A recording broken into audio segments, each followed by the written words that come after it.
السلام علیکم ورحمۃ اللہ وبرکاتہ۔ الحمد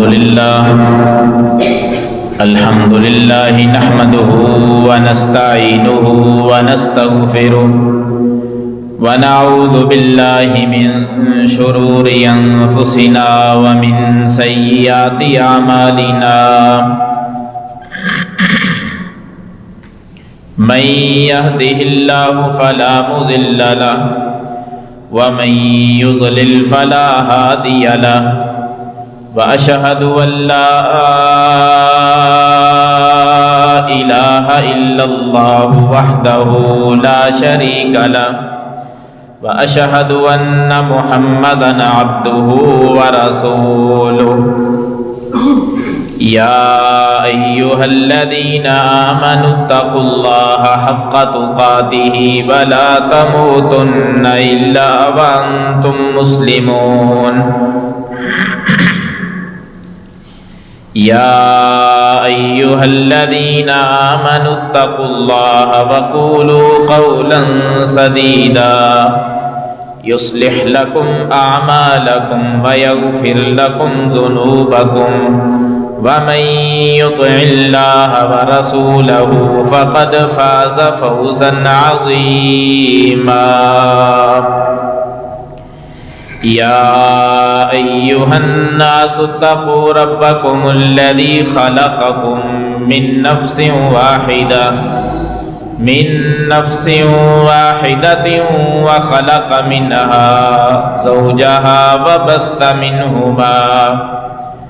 وبث منهما رجالا كثيرا ونساء، واتقوا الله الذي تساءلون به والأرحام، إن الله كان عليكم رقيبا،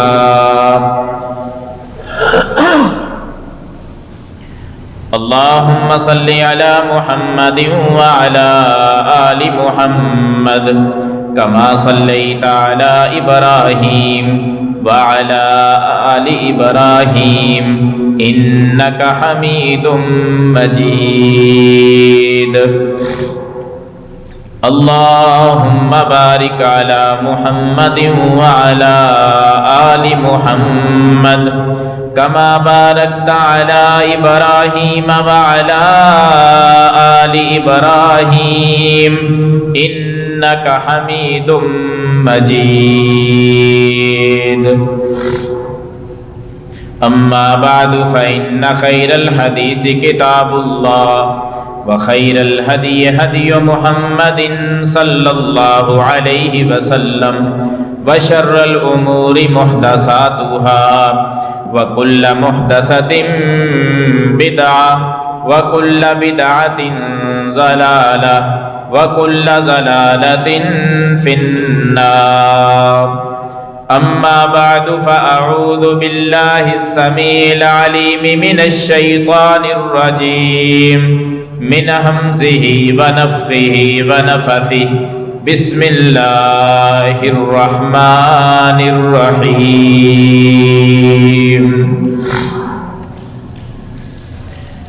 سبحان الذي أسرى بعبده ليلا من المسجد الحرام إلى المسجد الأقصى الذي باركنا حوله لنريه من آياتنا إنه هو السميع البصير، رب اشرح لي صدري ويسر لي أمري واحلل عقدة من لساني يفقهوا قولي، اللهم رب زدني علما، اللهم رب زدنی عملا۔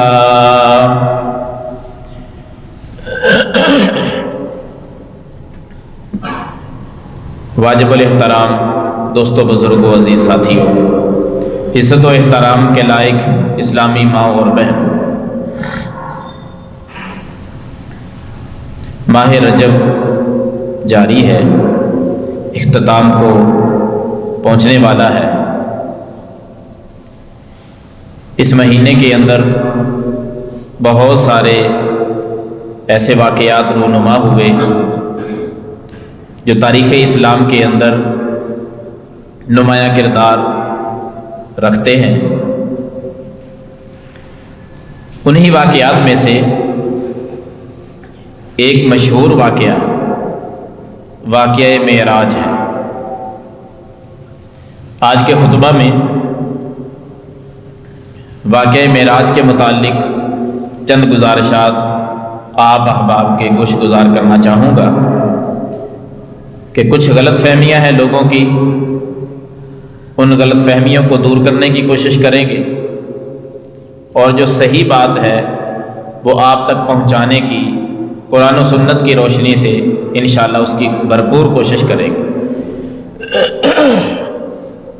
سب سے پہلی بات، واقعہ معراج، اس کی تاریخ کا تعین یہ اسلام کے اندر کسی حدیث کے اندر موجود نہیں ہے کہ کون سی تاریخ کو یہ واقعہ پیش آیا، اس کا وجود نہیں ملتا۔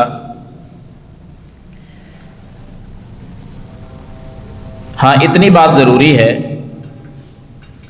کہ آپ صلی اللہ علیہ وسلم کی ہجرت سے 1 سال پہلے کا یہ واقعہ ہے، اور جس سال یہ واقعہ پیش آیا وہ جو ایام چل رہے تھے انتہائی مشکل، انتہائی پریشانی، اور آپ صلی اللہ علیہ وسلم بہت زیادہ غمزدہ تھے۔ وہ کیوں؟ اس لیے کہ اسی سال سیدہ خدیجہ رضی اللہ تعالی عنہا نے وفات پائی۔ انہی دنوں کی بات ہے کہ آپ سے بہت زیادہ محبت کرنے والے آپ کے چچا ابو طالب بھی چلے گئے۔ پھر طائف کا سفر آپ صلی اللہ علیہ وسلم نے کیا تو طائف والوں نے جو سلوک کیا وہ بھی انتہائی پریشان کن کہ بہت زیادہ وہاں کے لوگوں نے آپ صلی اللہ علیہ وسلم کو مارا، حتیٰ کہ خون نکل آیا۔ وہاں سے آپ صلی اللہ علیہ وسلم نے جس پریشانی سے کوچ کیا وہ بھی احادیث کے اندر ساری باتیں موجود ہیں۔ اور پھر مشرکین جو تھے، کفار مکہ کے رہنے والے، وہ بہت زیادہ مخالفت پر اترے ہوئے تھے۔ آئے دن ان کے پروگرام بنتے کہ محمد صلی اللہ علیہ وسلم کو قتل کر دیا جائے یا علاقے سے نکال دیا جائے۔ اس قسم کے پروگرام ان کے طے پاتے اور وہ پروگرام آئے دن بنتے۔ ان پریشانیوں میں جب گھیرے ہوئے تھے تو اللہ رب العالمین نے اپنے محبوب پیغمبر صلی اللہ علیہ وسلم کو تسلی دینے کے لیے، آپ کو مضبوط کرنے کے لیے، تقویت پہنچانے کے لیے مبارک سفر پر بلا لیا۔ مبارک سفر کون سا؟ معراج۔ امام کائنات صلی اللہ علیہ وسلم کا یہ سفر 2 حصوں پر مشتمل ہے، اور یقیناً پھر اس سفر کے بعد جو اللہ کی طرف سے رحمتیں آئیں، جو اللہ رب العالمین نے انعامات کیے، وہ ایک اپنا مقام رکھتے ہیں۔ اور آپ صلی اللہ علیہ وسلم کا جو سفر معراج ہے یہ نبوت کی ایک بہت بڑی دلیل ہے، بہت بڑی اللہ کی نشانی، اور نبی علیہ الصلاۃ والسلام کی نبوت کی ایک بین اور واضح دلیل کہ ایک ہی رات کے اندر اتنا لمبا سفر، جانا بھی اور واپس آنا بھی چند گھنٹوں کے اندر، آپ کہہ لیں چند لمحوں کے اندر، یعنی ایک ہی رات ہے اور رات کا بھی ایک حصہ ہے، پوری رات بھی نہیں۔ اور یہ سفر 2 حصوں پر مشتمل ہے۔ ایک سفر ہے مسجد حرام سے لے کر مسجد اقصیٰ تک، اور دوسرا سفر مسجد اقصیٰ سے لے کر پہلا آسمان، دوسرا، تیسرا، چوتھا، پانچواں، چھٹا اور ساتواں آسمان، پھر سدرۃ المنتہا، پھر اللہ کی جنت کی سیر کرنا، جہنم کے مناظر دیکھنا، اور بے شمار وہاں اور نشانیاں، ان کا دیدار کرنا، اور سارا کچھ پھر اللہ کی طرف سے یہ دیکھ کر کچھ اللہ کی طرف سے ملنے والے تحائف وہ لے کر واپس امت کے پاس آ جانا۔ یہ ایک ہی رات کے کچھ حصے میں، جس کا ذکر اللہ نے قرآن میں بھی کیا، محمد مصطفیٰ صلی اللہ علیہ وسلم نے اپنی حدیث کے اندر بھی کیا۔ 15واں پارہ آپ شروع سے پہلی آیت سورہ بنی اسرائیل کی پہلی آیت 15ویں پارے کی پہلی آیت، اس میں ایک سفر کا ذکر اللہ نے کیا ہے جس کو اسرا کہا جاتا ہے، بیت اللہ سے لے کر مسجد اقصیٰ تک۔ سبحان الذی اسرا بعبدہ لیلا من المسجد الحرام۔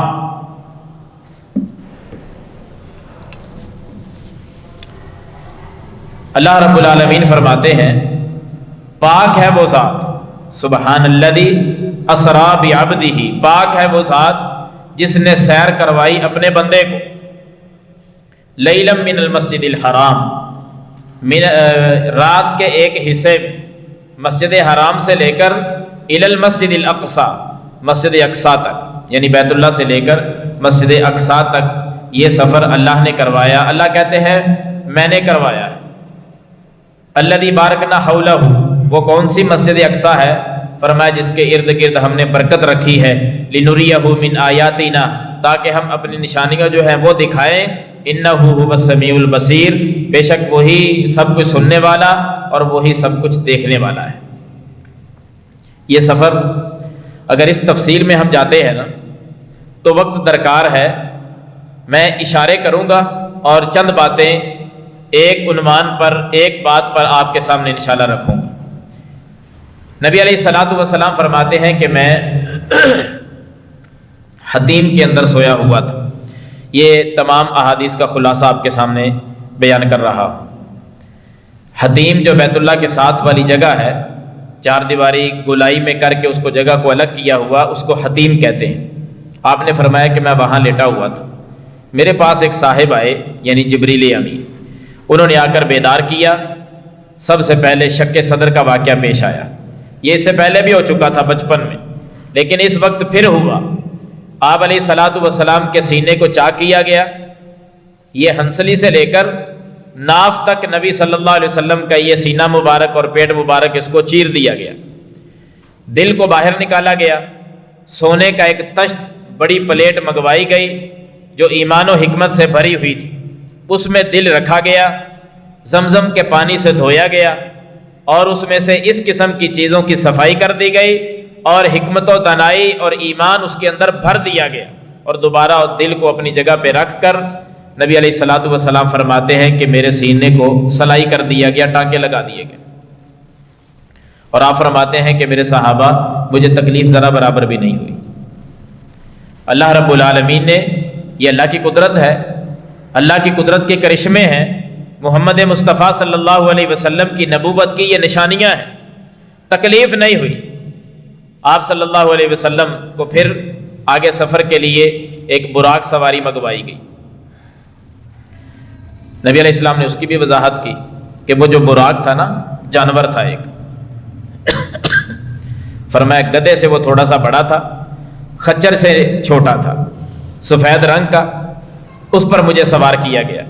جب میں اس پر سوار ہونے لگا تو وہ بدکنے لگا، وہ جانور اچھلا، بدکا۔ جبریل امین نے اس کو ڈانٹا اور سختی کی اور یہ لفظ کہے کہ تجھے معلوم نہیں تیرے اوپر آج سواری کے لیے کون ہے؟ محمد الرسول اللہ صلی اللہ علیہ وسلم سواری کرنے لگے ہیں آپ پر، اور تو پھر بھی اچھلتا ہے، پھر بھی بدکنے لگا ہے۔ نبی علیہ السلام نے فرمایا جب جبریل نے یہ بات کہی نا، میں دیکھ رہا تھا کہ براق سواری جو تھی اس کو پسینہ آنے لگا، میرا نام سن کر جبریل سے پھر وہ پسینے میں شرابور ہو گیا۔ اس کے بعد اس نے کوئی حرکت نہیں کی، نبی علیہ السلام اس کے اوپر سوار ہوئے۔ اتنی تیز رفتار تھی، جہاں تک نظر جاتی تھی وہاں تک اس کا ایک قدم تھا، اور اتنی جلدی قدم اٹھاتا تھا کہ آنکھ جھپکنے کی بقدر، آنکھ بند کر کے کھولے اس کا ایک قدم ہوتا تھا، اور کتنی دور تھا جہاں تک نظر جاتی۔ اور یہاں ایک اصلاحی بات بھی، کیونکہ ساتھ ساتھ کچھ غلط عقائد و نظریات بھی لوگوں کے ہیں۔ کچھ لوگوں کا نظریہ ہے کہ نبی صلی اللہ علیہ وسلم کا جو معراج ہے نا، یہ خواب کے اندر ہوا ہے، سوئے ہوئے تھے، خواب کے اندر اللہ تعالیٰ نے سارا دیدار کروایا، ساری جگہ دکھلائی، خواب میں گئے ہیں یعنی روح کو یہ معراج ہوئی، روح کو۔ یاد رکھیں جو قرآن و سنت سے ثابت ہے نا چیزیں، وہ یہ ہے، خلاصہ اس کا یہ ہے کہ نبی صلی اللہ علیہ وسلم معراج پر تشریف لے گئے، روح کے ساتھ بھی گئے اور جسم کے ساتھ بھی گئے۔ آپ کا جسم بھی جا رہا ہے، روح بھی ساتھ ہے، مال جسد آپ صلی اللہ علیہ وسلم کو یہ معراج ہوا ہے۔ اور دوسری بات، بیداری میں ہوا ہے، نیند کی حالت میں، خواب میں نہیں، جاگتے ہوئے عالم بیداری میں روح اور جسم کے ساتھ نبی صلی اللہ علیہ وسلم معراج پہ گئے ہیں۔ اس کو عقل تسلیم کرے تب ٹھیک، عقل نہ تسلیم کرے تب بھی ٹھیک، کیونکہ اللہ کے قرآن میں آ گیا، نبی صلی اللہ علیہ وسلم کی حدیث میں بات آ گئی۔ مومن کا ایمان ہونا چاہیے، عقل تو بہت ساری چیزوں کو نہیں مانتی، آج نہیں مانتی، کل عقل تسلیم کر لے گی، پھر کیا کریں گے؟ کتنی باتیں ایسی ہیں جو پہلے عقل تسلیم نہیں کرتی تھی، آج ہماری سائنس اور ٹیکنالوجی وہاں تک پہنچ چکی کہ ہماری عقل ان کو مان رہی ہے۔ انکار کرنے والے بھی مر گئے اور جو دفاع کرتے رہے وہ بھی دنیا سے چلے گئے۔ اب فیصلہ کس پر ہوگا؟ جس بنیاد پر انکار دنیا کرتی تھی وہ بنیاد ہی ختم ہو گئی آج، جس کی بے شمار مثالیں دی جا سکتی ہے۔ لوگ کہا کرتے تھے جو عمل نظر نہیں آتا، جو چیز دکھائی نہیں دیتی، بھلا اس کا بھی وزن ہوگا ترازو میں قیامت کے دن۔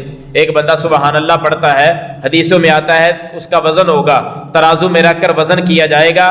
تو منکرین حدیث کہا کرتے تھے اپنے آپ کو مسلمان کہلوانے والے کہ یہ بات غلط ہے، یہ حدیث ٹھیک نہیں۔ سبحان اللہ تو ایک کلمہ ہے، نہ دکھائی دیتا ہے، نہ نظر آتا ہے، نہ وجود رکھتا ہے، بتلاؤ ترازو میں رکھ کر کس طرح تولا جائے گا؟ یہ حدیث غلط ہے۔ عقل پر پرکھتے تھے کہ جو چیز وجود نہیں رکھتی اس کو تولا کیسے جائے گا؟ آج کتنی ایسی چیزیں ہیں جو وجود نہیں رکھتی لیکن ہم اس کو تول رہے ہیں، بے شمار چیزیں۔ ہوا اپنا وجود نہیں رکھتی لیکن ہم تولتے ہیں، بجلی بظاہر اپنا وجود نہیں رکھتی لیکن ہم تولتے ہیں، میٹر کے ذریعے سے ایک ایک یونٹ تولا جا رہا ہے۔ بخار کی شدت اور تپش بظاہر اپنا وجود نہیں رکھتی لیکن تولا جا رہا ہے۔ بڑی مثال ہے۔ خیر، بات ہم عرض کر رہے ہیں کہ عقل کی بنیاد پر پرکھتے ہوئے کسی مسئلے کا انکار نہ کریں۔ قرآن کی واضح آیت، نبی علیہ السلام کی واضح حدیث، اس کو نہ ٹھکرائیں وگرنہ ایمان سے بندہ خارج ہو جائے گا۔ ایمان ہے کہ آپ صلی اللہ علیہ وسلم معراج پر گئے ہیں، جسم کے ساتھ گئے ہیں، روح کے ساتھ گئے ہیں، بیداری کے اندر گئے۔ جبریل نے آ کر اٹھایا اور سارا یہ آپ کا بائی پاس جو ہوا، یہ سارے نظام سے پراسس سے گزار کر اب براق پہ سواری ہے اور مسجد اقصیٰ کی طرف جا رہی۔ پہنچ گئے مسجد اقصیٰ میں بھی بے شمار آپ صلی اللہ علیہ وسلم کو نشانیاں دکھلائی گئی۔ اللہ نے سارے انبیاء کو اکٹھا کر دیا، تمام انبیاء سارے کے سارے وہاں مسجد اقصیٰ میں موجود ہیں۔ نبی صلی اللہ علیہ وسلم نے ان کو جماعت کروائی ہے، 2 رکعت نماز پڑھائی ہے۔ اللہ کا حکم ہوا، جبریل نے پکڑ کر نبی علیہ السلام کو مصلی پہ آگے کر دیا، تمام نے نبی علیہ السلام کی امامت میں 2 رکعت نماز پڑھی۔ یہ اللہ کی بہت بڑی نشانی ہے اور نبی علیہ السلام کی نبوت کی دلیل ہے اور آخری نبی ہونے کی بھی دلیل ہے۔ وہاں سے سفر آگے، پھر اوپر والا سفر معراج جس کو کہا جاتا ہے۔ پہلے آسمان پر ایک لمبی تفصیل ہے جس کو میں صرف اشارے میں ذکر کر رہا ہوں۔ دروازہ بند تھا، دروازہ کھٹکھٹایا گیا۔ آسمان کے دربان نے پوچھا کہ کون ہے دروازہ کھٹکھٹانے والا؟ انا جبریل، میں جبریل ہوں۔ کہا ساتھ کون ہے؟ محمد صلی اللہ علیہ وسلم ہے۔ بلائے گئے ہو یا خود آئے ہو؟ ہمیں بلایا گیا ہے۔ دروازہ کھول دیا گیا، اہلاً وسہلاً مرحبا کہا گیا، خوش آمدید کہا گیا۔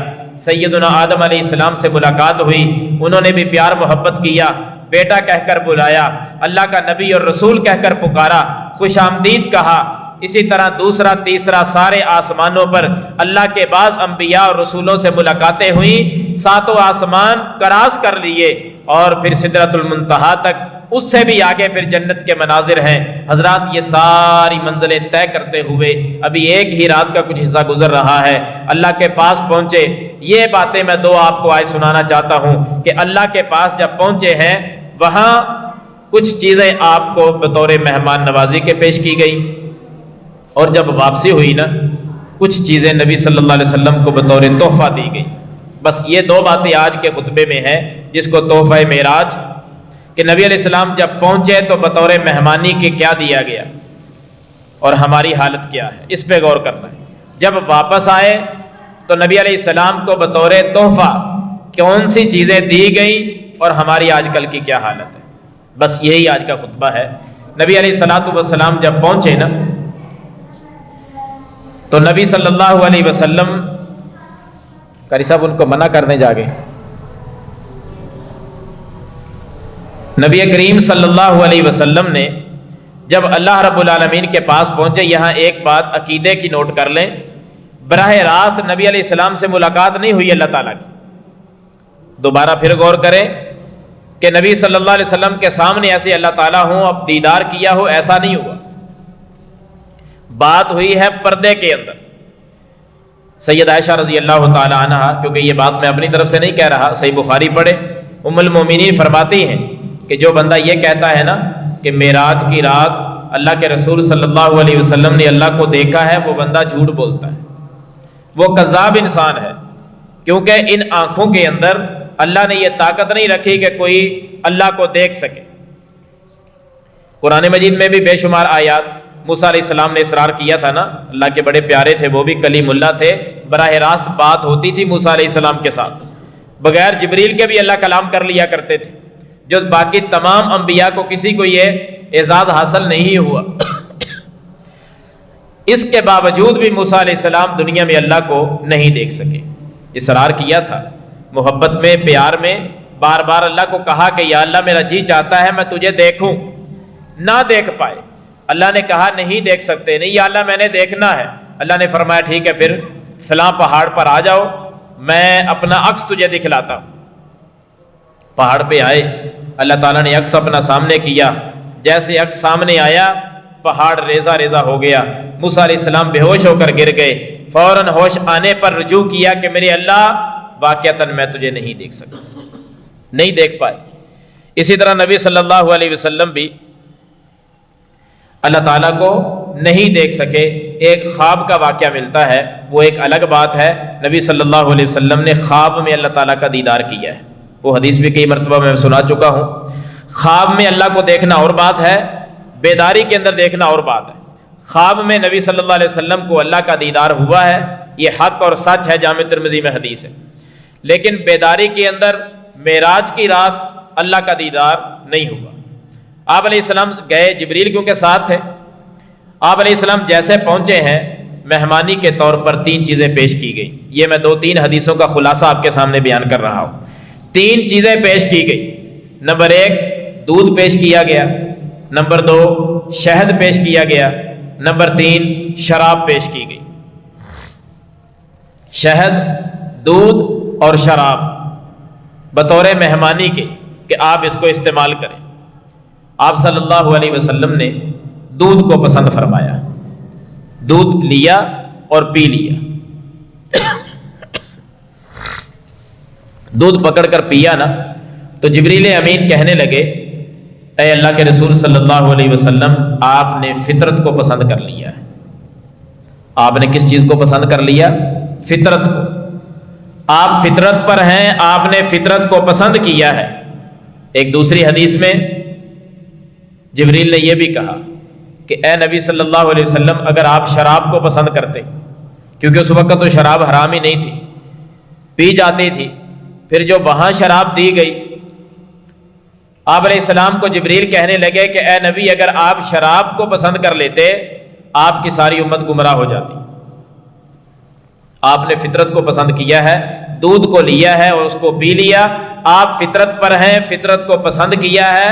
اگر شراب کو پیتے، حالانکہ اس وقت جائز تھی، حلال تھی، تب جبریل کہہ رہے ہیں کہ آپ کی امت ہلاک ہو جاتی، گمراہ ہو جاتی. آپ نے فطرت کو پسند کر لیا ہے. اور یہ 3 چیزیں جو نبی صلی اللہ علیہ وسلم کو بطور مہمانی کے پیش کی گئی، احباب اس پر ذرا غور کریں کہ ہماری حالت ان تینوں چیزوں کے بارے میں کیا ہے.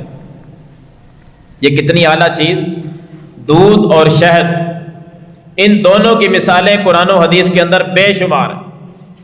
دودھ کی باتیں پڑھنے لگ جائیں تو وہ ایک الگ موضوع ہے، شہد کے تذکرے کریں تو ایک الگ ٹاپک اور موضوع ہے، شراب ایک اپنا الگ موضوع ہے. ان 3 چیزوں میں شراب کو اللہ تعالیٰ نے حرام قرار دے دیا کہ شراب حرام ہے تمہارے لیے، اس کے قریب نہیں جانا. جب جائز تھی تب جبریل نے کہا تھا کہ امت گمراہ ہو جاتی، اب تو ویسے ہی حرام ہے، امت پھر بھی اسی کی طرف جا رہی۔ امت کے بے شمار افراد، بے شمار نوجوان جو اسی غلاظت کے اندر، اسی نشے کے اندر، اسی گمراہی کے اندر، اسی نجاست کے اندر ڈوبے ہوئے ہیں کہ وہ شراب استعمال کرتے ہیں۔ نبی علیہ الصلوۃ والسلام کا ایک فرمان ہے، اس پہ ذرا غور کریں۔ فرمایا میری امت کے اندر قیامت کے قریب قریب جا کر ایسے لوگ پیدا ہو جائیں گے جو شراب کا نام بدل کر شراب پیئیں گے، نام کوئی اور رکھ لیں گے اور ہوگی وہ شراب اور اس کا استعمال کریں گے۔ یہ زمانہ وہی آ چکا ہے۔ شراب تو کوئی بھی نہیں کہتا، شراب کو شراب تو کوئی نہیں کہتا، نام الگ الگ رکھے ہوئے ہیں اور خوب اس کا استعمال ہو رہا ہے۔ ہر علاقے کے اندر ہر قسم کے لوگ، ہر عمر کے لوگ اس کو کثرت کے ساتھ اب استعمال کر رہے ہیں، جبکہ اس کو تو حرام قرار دیا گیا ہے اور اس کو گمراہی کہا گیا ہے، لیکن لوگ پھر بھی اس کے اندر غرق ہیں اور اس کا استعمال کر رہے ہیں۔ دوسری چیز، دودھ کو فطرت کہا گیا۔ ہمارے معاشرے کے لوگوں نے اس کا بھی بیڑا غرق کر کے رکھ دیا ہے۔ دودھ کو آپ دیکھ لیں، کسی بھی حوالے سے دیکھ لیں، کتنی خطائیں، کتنی غلطیاں، کتنی خرابیاں ہمارے اندر پائی جاتی ہیں، جبکہ دودھ کو فطرت کہا گیا۔ پہلے آدمی سے لے کر آخری آدمی، یعنی جہاں سے دودھ حاصل کیا جاتا ہے وہاں سے لے کر اور آگے پینے والوں تک، درمیان میں جتنے بھی پراسز ہیں سب سے گزرتے ہوئے کتنی کتنی خرابیاں اور کون کون کیا کیا کچھ کر رہا ہے۔ نہ کسی کی صحت کا خیال ہے، نہ کسی کی بیماری اور بربادی سے کوئی ڈرتا ہے کہ کیا ہوگا۔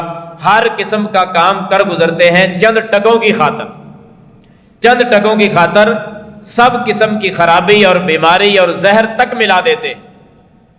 خرابی ہو رہی ہے اور عہدے داروں سے لے کر مزدوروں تک سارے لوگ اس میں ملوث ہیں، گناہگار ہیں، مجرم ہیں، قیامت کے دن حساب دینا پڑے گا۔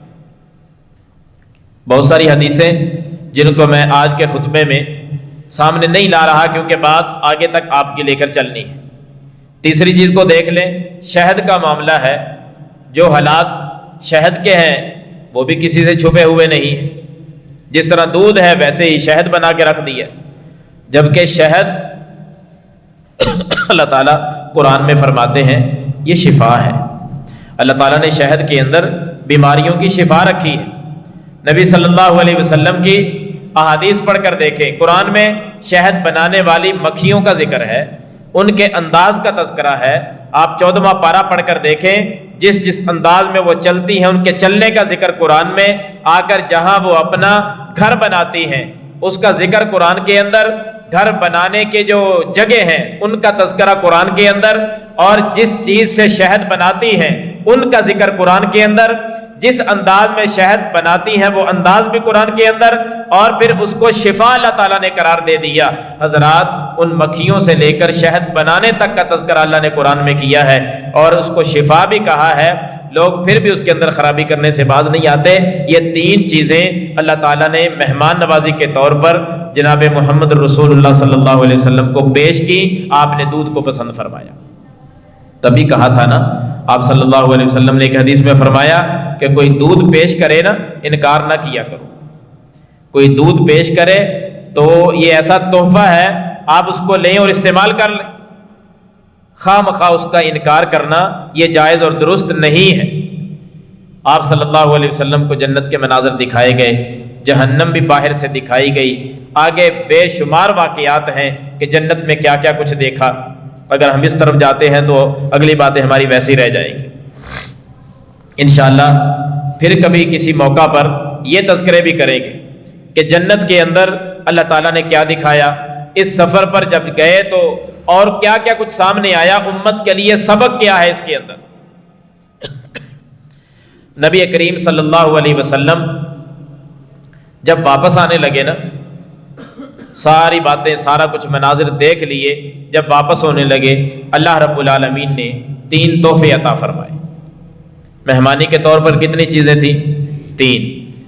اور جب آپ صلی اللہ علیہ وسلم واپس آنے لگے تو تب تحفے کتنے دیے اللہ نے؟ پھر بھی وہ تحفے بھی 3 ہیں، ان پہ غور کریں۔ وہ 3 تحائف کون سے تھے؟ 3 تحفے وہ کون کون سی 3 چیزیں ہیں؟ صحیح مسلم کے اندر حدیث ہے، اس سفر کے 3 تحفے جو صحیح مسلم میں، سنن نسائی میں سیدنا عبداللہ بن مسعود رضی اللہ تعالی عنہ انہوں نے بیان کیے۔ وہ فرماتے ہیں کہ 3 چیزیں تحفے کے اندر آپ صلی اللہ علیہ وسلم کو معراج کے موقع پر دی گئی۔ کون کون سی؟ نمبر 1، 5 نمازیں دی گئی، جس کی تفصیل میں نہیں جاتا، آپ احباب نے مشہور واقعہ ہے پڑھا ہوا ہے کہ نمازیں کتنی دی گئی تھی؟ 50، سارے جانتے ہیں معراج پر نمازیں 50 دی گئی تھی۔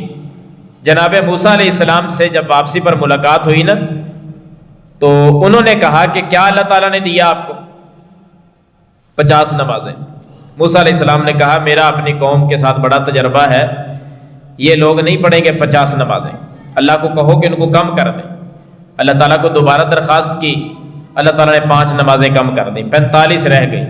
موسیٰ علیہ السلام کے بعد پھر ملاقات، پھر پوچھا، کہا 45 ہے، 5 اللہ نے درگزر کیا ہے، فرمایا یہ 45 نہیں پڑھ سکیں گے، دوبارہ جاؤ۔ بار بار آتے جاتے رہے، جناب موسیٰ علیہ السلام پھر کہتے رہے، آپ علیہ السلام موسیٰ علیہ السلام کی بات مان کر اللہ سے دوبارہ درخواست کرتے رہے، 5 کر کے کم ہوتے ہوتے کتنی رہ گئی؟ 5 رہ گئی۔ جب 5 رہ گئی نا، موسیٰ علیہ السلام نے پھر کہا تھا کہ آپ پھر جائیں اللہ تعالیٰ کے پاس، یہ 5 بھی نہیں پڑھیں گے۔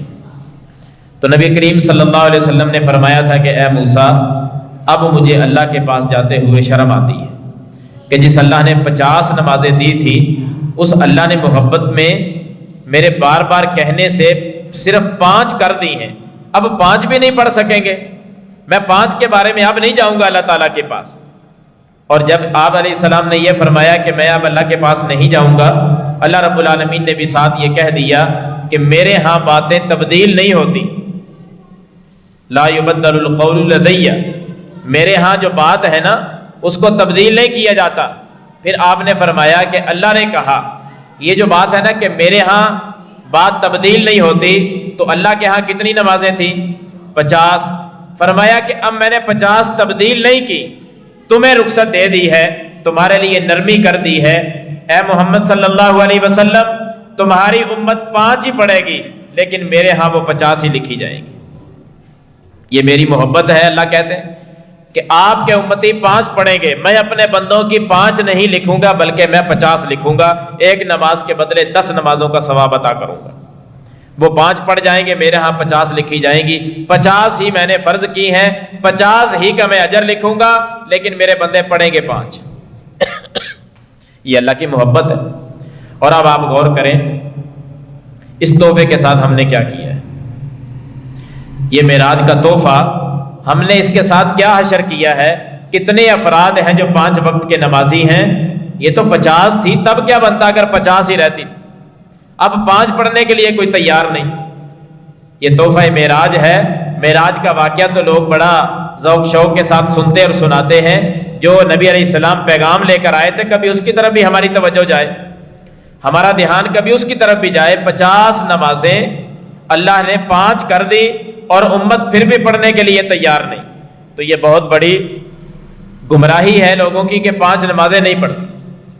یہ سستی ہے، یہ ایسی سستی، ایسی کاہلی ہے کہ انسان کو گمراہی کی طرف لے جا رہی ہے۔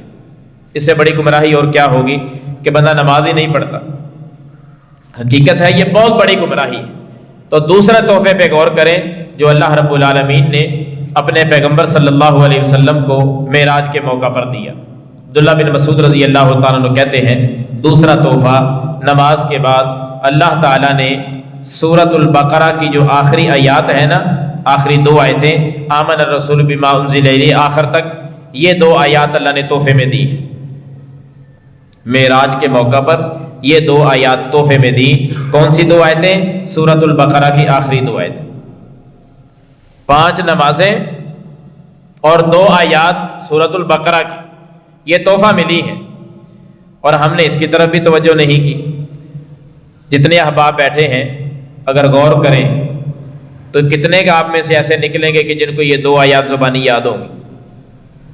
یہ ہماری سستی ہے، ہماری توجہ کی کمی ہے، ہمارا دھیان ہی کسی اور طرف ہے۔ یہ 2 آیات سورۃ البقرہ کی، صرف 2 آیتیں آخری 2 آیتیں یہ اتنی قیمتی ہیں کہ آپ اس پر جتنا غور کرتے چلے جائیں، احادیث پڑھتے چلے جائیں، ان کے فضائل ہی فضائل ہیں، لیکن ہم اس کی طرف توجہ نہیں کر رہے۔ میں 1-2 باتیں آپ کے سامنے ذکر کر دیتا ہوں ان 2 آیتوں کے بارے میں۔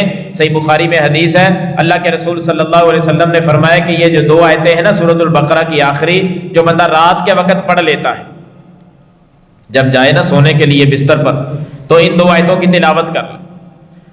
نبی علیہ السلام نے فرمایا کفتاہ، یہ 2 آیتیں تلاوت کرنا رات کو اس بندے کو کافی ہو جاتا ہے۔ یہ آیتیں کفایت کرتی ہیں، ہر چیز سے کفایت کریں گی، اس کا کوئی نقصان نہیں ہوگا، وہ بیماری میں ہے تو اللہ شفا دے دے گا، اس کے مال کی حفاظت ہوگی، جان کی حفاظت ہوگی، اور اس کے ایمان کی، مال کی، جان کی، ہر چیز کی حفاظت۔ یہ 2 آیتیں اس کو ہر چیز سے کافی ہو جائیں گی۔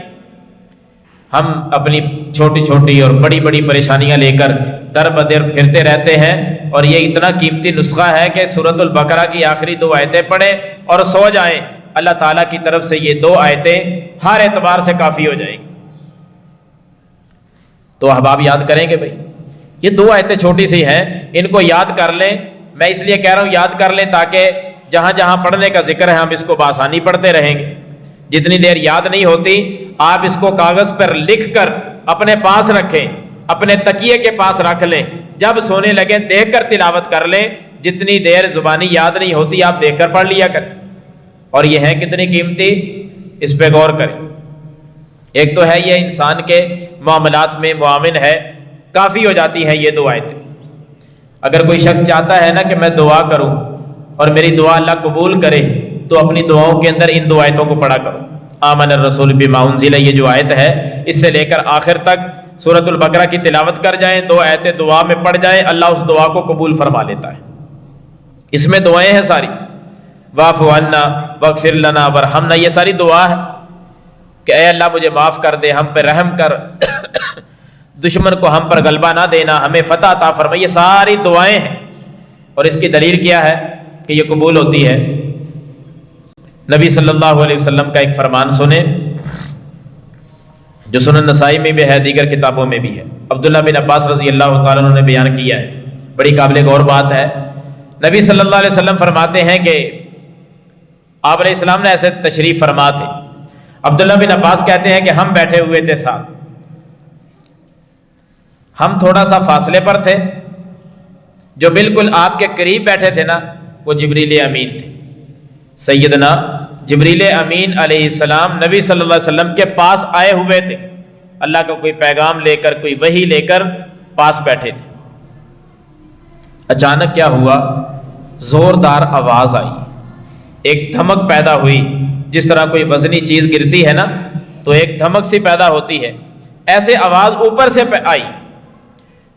تو جبریل امین نے، عبداللہ بن عباس کہتے ہیں میں دیکھ رہا تھا، جبریل امین نے آسمان کی طرف اپنا چہرہ اٹھایا، کیونکہ اکثر جبریل امین صحابی ہیں دہیہ کلبی رضی اللہ عنہ، ان کی شکل اختیار کر کے آیا کرتے تھے، اپنی اصل شکل میں نہیں آتے تھے۔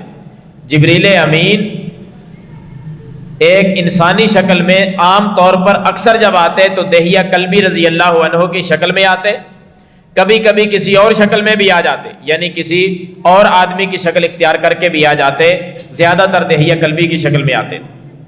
اور اپنی اصل شکل میں نبی علیہ السلام نے صرف 2 مرتبہ جبریل کو دیکھا ہے، آسمان پر دیکھا تھا، اور آپ علیہ السلام نے فرمایا میں نے دیکھا جبریل کو، جبریل کے 600 پر تھے۔ کتنے پر؟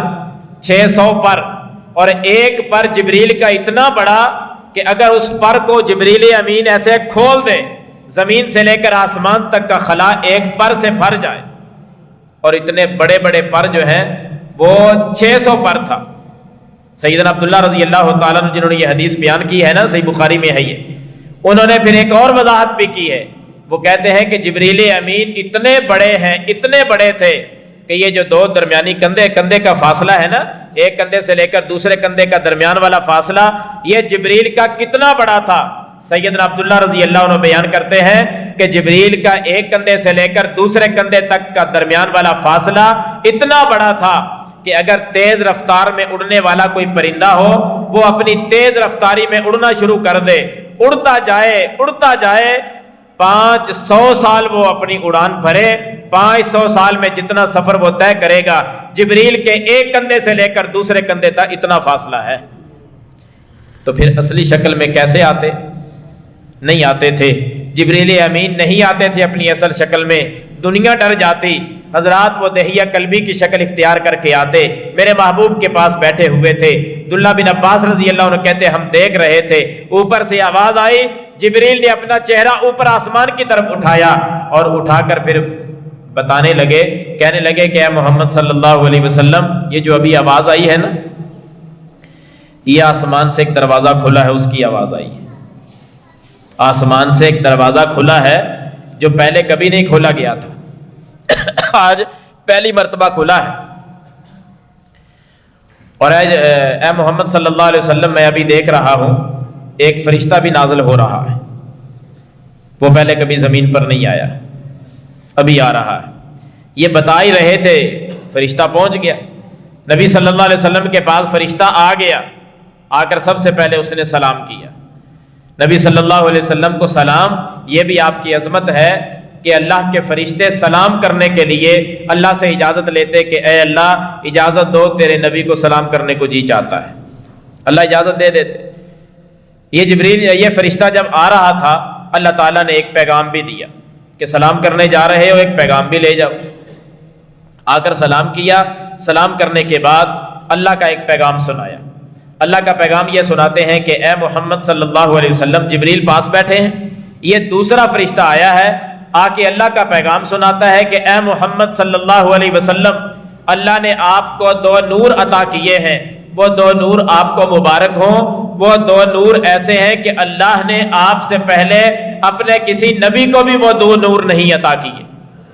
وہ 2 نور کون سے؟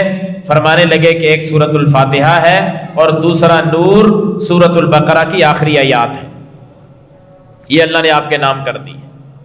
یہاں بھی سورۃ البقرہ کی آخری 2 آیتیں نازل ہوئیں اور بتایا گیا کہ یہ 2 نور اللہ نے آپ کو عطا کیے ہیں، پہلے کسی نبی کو نہیں عطا کیے گئے۔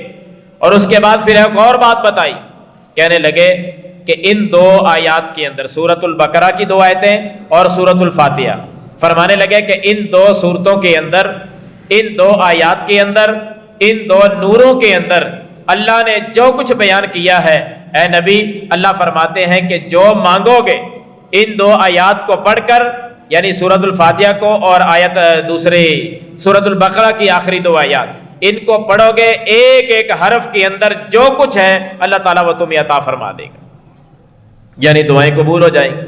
تو سورۃ البقرہ کی آخری 2 آیات یہ یاد کریں اور راتوں کے وقت بھی پڑھیں، اپنے سفروں میں بھی ان کو پڑھیں، کام کاج ہو تب بھی پڑھیں، دعا مانگنے کا موقع ملے تب بھی تلاوت کریں۔ یہ دعا کی قبولیت کا ذریعہ بھی ہے اور انسان کی بہت ساری ضروریات کو پورا کرنے کے لیے بھی معاون ہے۔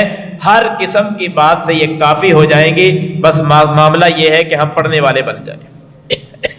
کیا خیال ہے پھر ان 2 آیتوں کو یاد کر کے پڑھیں گے نا انشاءاللہ، جب رات کو بستر پہ جائیں تب بھی اس کی تلاوت کریں، اور جب دعا مانگے تو تب بھی اس کی تلاوت کریں، ایسے ہی اس کو پڑھتے رہا کریں، انشاءاللہ ان کے اندر برکت ہی برکت ہے، رحمت ہی رحمت ہے۔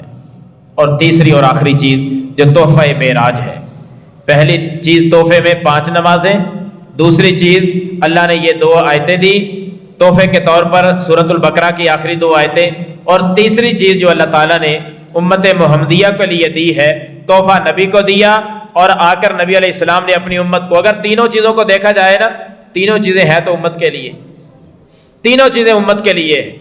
سورۃ البقرہ کی آخری 2 آیتیں بھی میرے محبوب نے فضیلتیں بیان کر کر کے امت کو سمجھایا کہ یہ مجھے تحفہ ملا تھا معراج کی رات، میں امت کو دے کے جا رہا ہوں۔ 5 نمازیں اللہ نے دی تھی، میں امت کے حوالے کر کے جا رہا ہوں، لیکن امت اس حد تک سست ہے کہ دیے ہوئے تحفے، معراج پر اللہ کی طرف سے ملے ہوئے تحائف، ان تمام کو اپنے سے دور کر دیا، اپنی عجیب و غریب ہی معاملات اور زندگی بنا لی کہ نہ 5 وقت کی نماز رہی، نہ سورۃ البقرہ کی آخری 2 آیتیں یاد رہی۔ اور تیسری چیز وہ تو سنیں گے تو آپ حیران ہوں گے کہ امت کس طرف جا رہی ہے۔ تیسرا تحفہ جو اللہ نے دیا نا، تیسرا تحفہ یہ تھا کہ اے نبی صلی اللہ علیہ وسلم یہ میری طرف سے ایک تحفہ ہے، جا کر امت کو بتا دینا کہ آپ کا جو امتی میرے ساتھ شرک نہیں کرے گا، آپ کا جو امتی میرے ساتھ شرک نہیں کرے گا، میں اللہ خبر دیتا ہوں، تحفے کے طور پر انعام کرتا ہوں، شرک نہ کرنے کی وجہ سے میں اس کے گناہوں کو معاف کر دوں گا۔ اگر وہ شرک سے پوری طرح بچ گیا، نہ اس نے شرک کیا ربوبیت میں، نہ الوہیت میں، نہ اسماء و صفات میں، کسی میدان میں کسی قسم کا شرک اس میں نہیں پایا جاتا تھا، میں اللہ اس بات پر خوش ہو جاؤں گا کہ اس بندے نے میرے ساتھ شرک نہیں کیا، یہ ساری زندگی توحید پرست رہا، میرے معاملے میں کبھی اس نے کمپرومائز نہیں کیا، کسی غیر کے پاس نہیں گیا، جب ضرورت پڑی دروازہ میرا کھٹکھٹایا، عبادت کا معاملہ آیا تو سجدہ مجھے کیا، اپنا ماتھا میرے سامنے ٹیکا، دعا کی ضرورت پڑی ڈائریکٹ مجھے پکارتا رہا، جانور ذبح کرنا پڑا تب بھی میرے نام پہ ذبح کیا، کسی غیر کے نام کی نہ نظر و نیاز ہے، نہ جانور ذبح کیے، نہ کسی آستانے کے پاس گیا، نہ کسی درخت کے سامنے جھکا، نہ کسی پتھر کو اپنا معبود سمجھا، نہ کسی جانور کے نیچے سے گزرا، نہ کسی جانور اور درندے کے سامنے سجدہ ریز ہوا، نہ کسی کو مشکل کشا کہا، نہ میرے علاوہ اس نے کبھی کسی کو حاجت کے لیے پکارا، اس کو جب ضرورت پڑی، جب عبادت کی ضرورت پڑی، عبادت بھی میری کی اور مشکل کشائی کی ضرورت پڑی تو مجھے ہی پکارا، کسی اور طرف نہیں گیا، میرے اسماء حسنہ جو ہے ان کے مطابق اس نے زندگی گزاری، وہی عقیدہ اور نظریہ رکھا، میری صفات کے بارے میں پوری طرح باخبر رہا، ان کے اندر ذرا برابر نہ تمثیل، نہ تعویل، نہ اس کے کوئی تبدیلی، بالکل منوان جو صفات ہیں اس کے مطابق مان کر قبول کر کے یہ زندگی گزارتا رہا۔ جو اس انداز میں زندگی گزار گیا، عبادات بھی میری کرتا رہا اور سارے افعال کے اندر بھی مجھے اکیلا سمجھتا رہا، اسماء و صفات میں بھی خرابی نہیں ہونے دی، عقیدے میں چھوٹے موٹے کوئی گناہ ہوں گے اللہ کہتے ہیں میں اسی برکت سے معاف کر دوں گا۔ مقہمات، حدیث میں تو لفظ آتے ہیں کوئی کبیرہ گناہ بھی ہو گیا تو اللہ توحید کی برکت سے معاف کر دے گا۔ توحید اتنی بڑی نیکی ہے، یہ اللہ نے تحفہ دیا ہے معراج کے موقع پر کہ توحید کو اپنانا ہے، شرک کو چھوڑنا ہے، جس نے اس بات کو قبول کر لیا میں اللہ تحفہ دے رہا ہوں کہ اس کے گناہوں کو معاف کر دوں گا۔ دیکھ لیں کہ امت پھر کس طرف جا رہی ہے، 4 قدم اٹھا کر دیکھو تو شرک کا اڈا بنا ہوا دکھائی دے گا، 2 کلومیٹر سفر نہیں کر سکتے ہم ملک کے اندر، آگے شرک کا اڈا نظر آ جاتا ہے۔ اسی امت کے لوگ ہی مٹی کی ڈھیریوں کو سجدہ کر رہے ہیں، کوئی درختوں کو مشکل کشا بنائے بیٹھا ہے، کوئی پتھروں کو چاٹنے پہ لگا ہوا ہے، اور تو اور رہا جو درندے مر جاتے ہیں درندوں کو مشکل کشا سمجھتے ہیں، لوگوں نے ایسی ایسی چیزوں کی عبادت کرنا شروع کر دی ہے۔ اللہ تعالی ہم سب کو محفوظ فرمائے۔ یہ امت محمدیہ کی باتیں میں ذکر کر رہا ہوں، یہ اپنے آپ کو مومن بھی کہتے ہیں، اپنے آپ کو اہل ایمان میں بھی شمار کرتے ہیں، اپنے آپ کو مسلمان کہلوانے والے یہ وہ کچھ کر رہے ہیں جو یہود و نصارہ نے بھی نہیں کیا تھا۔ جبکہ تحفہ معراج کیا ہے؟ 5 وقت کی نماز پڑھو۔ تحفہ معراج کیا ہے؟ سورۃ البقرہ کی آخری 2 آیات اور ان کا ترجمہ پڑھیں، اور رات کو بھی پڑھیں اور دن میں دعائیں کریں تب بھی اس کی تلاوت کریں، دیکھنا اللہ بہاریں کیسے لگاتا ہے۔ اور تحفہ معراج کیا ہے؟ کہ شرک نہیں کرنا، توحید پرست بن کر زندگی گزارنی ہے۔ انعامات کیا ہوں گے؟ 5 نمازیں پڑھو گے تب بھی اللہ جنت میں داخلہ دے گا۔ 5 نمازوں کے فوائد کیا ہیں یہ ایک الگ موضوع ہے، اس طرف نہیں جاتا۔ نماز پڑھنے کے اتنے انعامات ہیں، اگر ہم نے سب سے بڑا تحفہ قبول کر لیا اللہ اس کا بدلہ بھی پھر سب سے بڑا ہی دیتا ہے۔ جہنم سے بچا کر جنت کا داخلہ، دنیا میں رزق کی فراوانی، بے حیائی سے بچاؤ، یہ سارا کچھ ملتا ہے تو نماز کی برکت سے ملتا ہے۔ نماز پڑھ کر تو دیکھیں، اللہ نے فرمایا یہ ایسی تجارت ہے جس میں کوئی گھاٹا اور نقصان نہیں۔ اللہ نے قرآن میں کہا 21ویں پارے کے آغاز میں، بے حیائی سے رکنا چاہتے ہو، عریانی فحاشی سے بچنا چاہتے ہو، نماز کی پابندی تم کرو، اللہ بے حیائی سے بچائے گا۔ نماز ہی بے حیائی سے روکتی ہے۔ آنکھوں کی حفاظت چاہتے ہو، اپنے جسم کو گناہوں سے روکنا چاہتے ہو، لگاؤ اس کو نماز پر۔ کوئی دکھ تکلیفیں آ گئیں، آپ نے صبر کرنا ہے، فرمایا نماز پڑھ کر مدد حاصل کرو اللہ تعالیٰ سے، نماز کی پابندی تم کر لو، گناہ اللہ معاف کر دے گا، اللہ رب العالمین گھروں میں برکتیں نازل کر دے گا، اولادوں کو فرما بردار بنا دے گا، رزق کی فراوانیاں ہو جائیں گی۔ نماز کی پابندی کے ساتھ ہمارے چہروں کی رونق بحال ہو جائے گی، نماز کی پابندی کرنے سے آسمانوں کا رب راضی ہو جائے گا، قبر کے اندر سکون ملے گا، حشر کے میدان میں ہم کامیاب ہو جائیں گے، جہنم سے بچ کر جنت کا داخلہ مل جائے گا۔ میرے اللہ نے جنت کے 8 دروازوں میں سے ایک دروازے کا نام رکھ دیا ہے باب الصلاۃ، یہاں سے نمازیوں کو گزارا جائے گا، اس دروازے سے پروٹوکول کے ساتھ جنت کے اندر نمازی داخل ہوں گے، کوئی اور داخل نہیں ہوگا۔ حضرات یہ ساری برکتیں رحمتیں نماز کی وجہ سے، سورۃ البقرہ کی آخری 2 آیات پڑھیں، دنیا میں اللہ تعالیٰ نے اتنی برکتیں، دعائیں مانگتے جاؤ قبول ہوتی چلی جائیں گی۔ یہ 2 آیتیں کافی ہو جائیں گی بندے کے لیے، یہ 2 آیتیں جو نبی علیہ الصلوۃ والسلام کو تحفہ ملا ہے۔ ایک اور فرشتے نے آ کر جو خبر دی کہ اے محمد، اللہ نے آپ کو یہ نور دیا ہے، نور جو پہلے نبیوں کو اللہ نے نہیں عطا کیا، یہ تو ایسا تحفہ ہے کہ کبھی ہم قبول کریں تو بہاریں لگ جائیں گی، شرک سے بچ جائیں، توحید کی طرف آ جائیں، انشاءاللہ بہاریں ہی بہاریں ہیں۔ تو میں یہ چند باتیں آپ کے سامنے ذکر کر رہا تھا معراج کے حوالے سے۔ جب آپ صلی اللہ علیہ وسلم معراج پر گئے، مہمانی کے طور پر دودھ، شہد اور شراب کو دیا گیا، پیش کیا گیا۔ آپ نے دودھ کو پسند کیا تو کہا گیا کہ آپ نے فطرت کو پسند کیا ہے، اگر آپ شراب کو پسند کر لیتے تو آپ کی امت ساری گمراہ ہو جاتی۔ ان باتوں پر بھی غور کریں کہ آپ نے اس وقت پسند نہیں کیا شراب کو جب شراب حلال تھی، تب جبریل نے کہا تھا کہ امت گمراہ ہو جاتی اگر آپ شراب کو پسند کرتے۔ حضرات آج تو شراب حرام ہے لیکن امت پھر بھی پسند شراب ہی کو کر رہی ہے۔ گمراہی تو مقدر ہے، پھر ضلالت تو مقدر ہے، نحوست اور ہر قسم کی پریشانیاں تو مقدر بنے گی۔ ایسے ہی دودھ کا معاملہ اور شہد کا معاملہ، ان تمام باتوں پر غور کر کے ہمیں اپنا راستہ سیدھا کرنا ہوگا۔ اللہ رب العالمین مجھے اور آپ کو عمل کرنے کی توفیق عطا فرمائے۔ وآخر دعوانا ان الحمد للہ رب العالمین۔